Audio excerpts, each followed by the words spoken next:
kozwa occasion ya kolanda émission ya Mama Bijou na mkola lelo ngande kola bino ya mwasi na kombo ya Bijou d'or. Mama Bijou d'or lelo na yeli bino ka mwa communiquer moko ya mukie ya ndeko na biso moko avandi na Angola. Baza ko salir kombo na ye na Congo. Kande na bandaka ngande kola bino ya mwasi na beta masolo.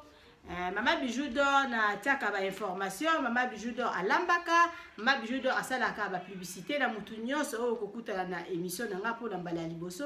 Soki osabona na Bidor TV te, Mama Bijou d'or aza ko inviter o s'abonner na Bidor TV o kozala jamais déçu parce que Mama Bijou d'or abeta masolo o epesaka ba 1+ na ba vie ya bato. Nazo beta lisolo te mais nazaka kopesa moi communiquer pourquoi mokili ezaboye.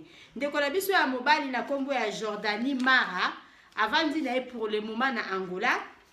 Jordani Mara na Congo atikali ko defa mbonga mutu te, atikali ko escroquer mutu te, atikali ko sala mutu mabete. Mais ezali na batu oyo bazali ko sala propagande ya mabe na kombo na ye, o bazali ko kende ko defa ba mbongo ya batu na kombo na ye. En tout cas mokili eza malamu te. Ndeko na biso atindeli ngai video alobi Mama Bijou mekala nikolobela likambo oyo. En tout cas Jordani Mara azana ye calme, azana ye bien parce que ayebi ke makambo nyonso to baza koloba na kombo na ye eza nango ete parce que yaza mwana nzambe aza mukonzi ya ba visa azana ye calme.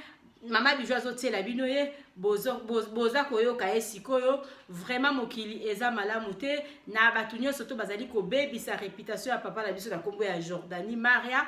En tout cas vraiment nzambe aza komona bino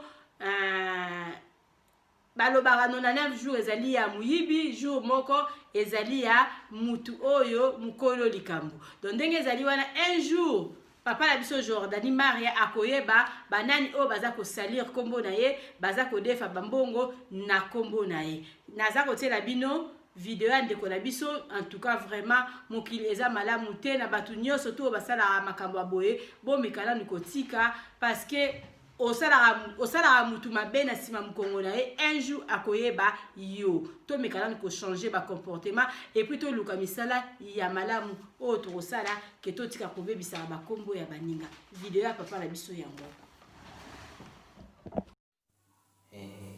Bonsoir na pisi nyonso mote boyi ba ye nazo sebela te Kongo eroza la mutema mabe boyi te bino kokomisaka Kongo mabe ngama mona ili ngayo na sa place musumini bosko ke batu na Congo na Kinshasa na Kongo na ngapona ni bosko ke batu ba mbongo na pona to bosko ke batu de façon que ce problème de ba mo kanga bata gouverner mko ko kanga peke na famille honorable mara eza bongo problème sur sa famille mara ko ko profiter wana sko boko mako ke batu ba mbongo polo bebi makibiso beto bi malakati ba jona to linya moti donc vous se respecter. Donc vous savez que po soki ndenge nini Congo tolingi biloko wana te ngana Congo la pe na mona ki donc ba mbona ko sala na sepeli na mote donc na kombo na ngai bomi ko skokela ngo bato Jordani Mara so na sali bino nini kombo bote bimara te bata même bosali.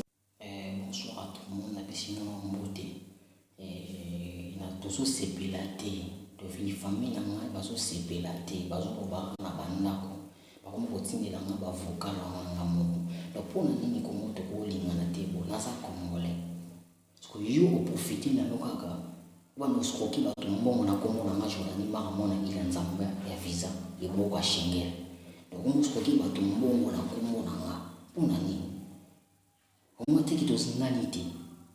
Ata bino mo sko muta mo oyo ba skoki mbongo na kombo. Azomona elongi ya muta so skoki mbongo na kombo izangai. Tala elongi na ngasi bonga ya msusu oyo kanoma oyo bingo lebe elongi na ngati tala siko elongi ya mwana ngoyo naza mwana bato na lingi makambo te na boyi donc lo wana pe na yebi ya moti na tele 50 omi kolobela ngo so tele 50 so mo kolobela babilo wana ba jeunesse na bino na kosa to leka na ba parquet to bino ko samba te na za pe na kongo